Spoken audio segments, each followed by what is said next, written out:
कि ये जो विश्लेषण है सही है, मैं इससे सहमत हूँ। पश्चिमी उत्तर प्रदेश में हरित क्रांति हो चुकी है। पूर्वी उत्तर प्रदेश में हरित क्रांति की अभी प्रोसेस में है, प्रक्रिया में है। इसलिए आर्थिक समृद्धि के जो दौर है पूर्वी उत्तर प्रदेश में अभी उदय हो रहा है दलितों पिछड़ों में।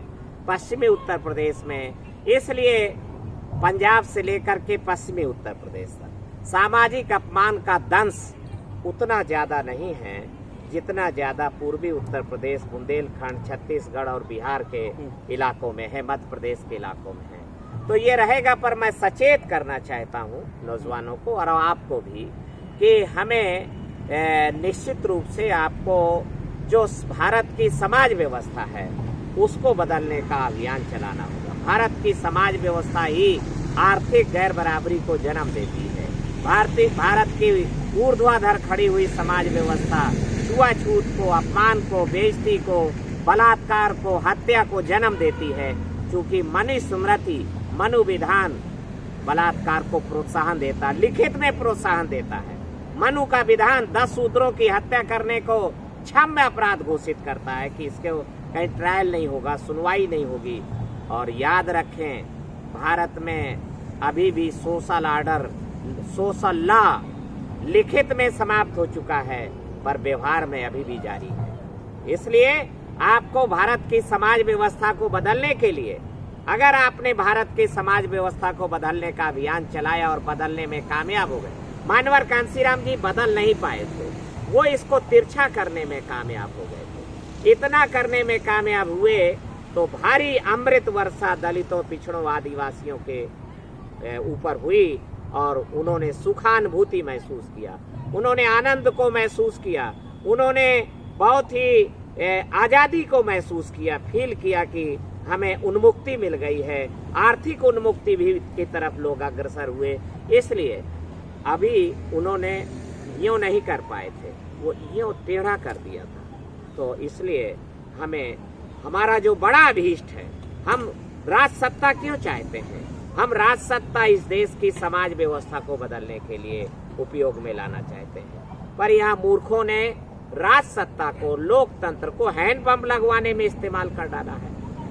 राज सत्ता को विकास के लिए इस्तेमाल कर डाला है। अरे राज सत्ता का उपयोग समाज व्यवस्था को बदलने में बड़ा काम है, उसमें उपयोग होना चाहिए। लोकतंत्र का उपयोग भी भारत की समाज व्यवस्था को बदलने में होना चाहिए, ऐसा मैं कहना चाहता हूँ। सर, एक लास्ट क्वेश्चन है कि जो बहुजन समाज का जो युवा है वो तय कर चुका है कि अब राजनीति में उसे जाना है, लेकिन सामने परिस्थिति कुछ ऐसी आ जाती है जिस तरह से बहुजन समाज की कई पार्टियां सामने खड़ी होती हैं, या फिर यूँ कहें कि उसे कोई फ्रंट अगर चुनना हो तो वो किस फ्रंट की तरफ अपना रुख करे, उसके लिए सामने आसानी हो, कुछ ऐसा कुछ बताएंगे?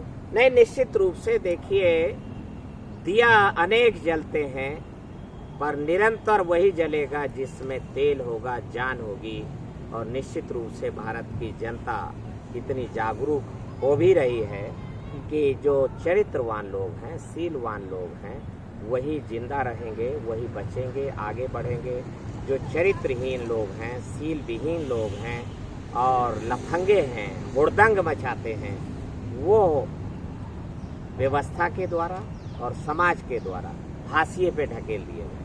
सर, महापुरुषों के जितने भी सोशल न्याय की जो बात करने वाले हमारे बहुजन समाज के महापुरुष रहे हैं, या यूँ कहें वैज्ञानिक रहे हैं, उन्होंने, उनके जो तर्क हैं, उनके द्वारा जो कही हुई बातें हैं, वो तमाम वो बहुजन समाज की पार्टियां अपने संबोधन में करती हैं, लेकिन जब युवा के दिमाग पर वो इम्पैक्ट करता है तो उस चीज़ को समझ नहीं पाता है कि वो चीज़ें आखिर कहाँ लेकर जा रही हैं। उसे इस्तेमाल सब किया जा रहा है, उन महापुरुषों को तमाम पार्टियां इस्तेमाल कर रही हैं, लेकिन उन्हें रास्ता नहीं मिल पा। इसलिए नौजवानों की जागरूकता जरूरी है। इसीलिए नौजवानों के बीच में काडर बिल्डिंग प्रोग्राम चलाना जरूरी है। बिना काडर बिल्डिंग प्रोग्राम के नौजवान पूरा विमर्श, पूरा युद्ध की रणनीति नहीं समझ पाएगा। इसलिए काडर बिल्डिंग प्रोग्राम की आवश्यकता है। जो आंदोलन काडर बेस्ड होगा वही बचेगा, जो केवल क्राउड आधारित होगा वो समाप्त हो जाएगा पानी के बुलबुलों के तरीके से। यही बात मैं कहना चाह रहा था सर कि काडर जो है वो खत्म हो गए हैं अब। जी। पहले जिस तरह से काडर हुआ करते थे, मान्यवर काशीराम साहब रात दिन काडर दिया करते थे, लेकिन आज के वक्त में राजनीति से वो खत्म हो गया है। नहीं, राजनीति में चरित्र और सील का जो मानक है वही बेस्ट काडर समाज के सामने पेश कर पाएगा। काडर समाप्त नहीं हो गए हैं, काडर चल रहा है, पर आपको चरित्र, सील, त्याग और बलिदान पर जो काडर है वो केवल किताबी ज्ञान नहीं है, ये व्यवहारिक ज्ञान है जो करके दिखाना होगा। जो कह के दिखाना है वो दिखाया नहीं जा सकता है। तो मान्यवर कांशीराम जी ने और हम लोग जो उनके ट्रेनीज हैं और उनके मान्यवर कांशीराम जी का काडर दद्दू प्रसाद आज एक्टिव सक्रिय हालत में, और मैंने तय किया कि किसी भी शोषणकारी पार्टी, शोषणकारी व्यक्ति, शोषणकारी शक्ति के साथ दद्दू प्रसाद कतई नहीं जाने वाला है। अपने गुरु कांशीराम के बताए रास्ते पर चलकर हम सामाजिक परिवर्तन आंदोलन को कामयाब बनाएंगे। बहुत बहुत धन्यवाद सर। तो जो काडर है उसकी अगर राजनीतिक भूमिका देखी जाए तो काडर का जो प्रयोगात्मक तरीका है उसको अमलीकरण में लाकर ही राजनीति का रास्ता साफ किया जा सकता है। एक अच्छा और स्वच्छ नेता सामने आ सकता है। दिल्ली से Tejinder Singh, nation time. Thank you. 20 minute का हो गया।